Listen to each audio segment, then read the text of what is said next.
Pintura mural. Descifrando el lenguaje visual de Teotihuacán.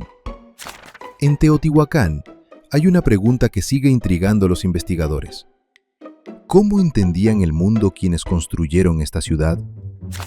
Las pirámides ofrecen algunas pistas. La arquitectura, otras más. Pero pocas evidencias son tan reveladoras como la pintura mural. Hoy apenas conservamos fragmentos dispersos. Sin embargo, esos fragmentos permiten reconocer algo sorprendente. Una y otra vez aparecen las mismas imágenes. Serpientes emplumadas, deidades vinculadas al agua, animales míticos, jaguares, coyotes, aves, símbolos asociados a la fertilidad, a la vida y al poder. Pero, ¿por qué repetir los mismos motivos en distintos edificios y espacios de la ciudad? Porque estas pinturas no fueron concebidas como decoración. Eran parte de un lenguaje visual compartido por toda la sociedad, que expresaba cómo estaba organizado el universo y qué lugar ocupaban los seres humanos dentro de él. Para nosotros resulta natural distinguir entre religión, política, naturaleza o vida cotidiana. Para los teotihuacanos, en cambio, esas dimensiones formaban parte de una misma realidad.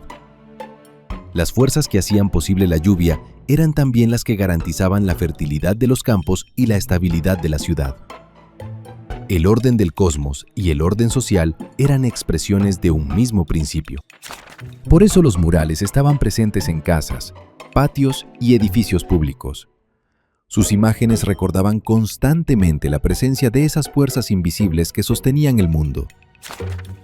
La manera de producirlos refleja una visión colectiva que distinguió a la ciudad. No eran obras pensadas para destacar a un artista individual. Diferentes especialistas participaban en su elaboración. Unos trazaban las líneas, otros dibujaban las figuras y otros aplicaban los pigmentos minerales. Lo importante no era la firma, sino el mensaje, el símbolo. Y ese mensaje estaba envuelto en color. Sobre superficies cuidadosamente preparadas se aplicaban rojos intensos, verdes, azules y amarillos obtenidos de minerales. Las paredes de Teotihuacán no eran como las vemos hoy. Eran espacios vibrantes donde las imágenes parecían cobrar vida. Quizá por eso la pintura mural sigue siendo una de las claves para comprender esta antigua ciudad. Más que mostrarnos qué veían los teotihuacanos, nos permite acercarnos a cómo pensaban. A través de estas imágenes, todavía es posible reconocer una idea fundamental de su cultura, que lo sagrado no ocupaba un espacio separado de la existencia, estaba, literalmente, pintado en cada superficie de la ciudad. Hoy, aunque solo quedan fragmentos de los murales, siguen hablando miles de años después.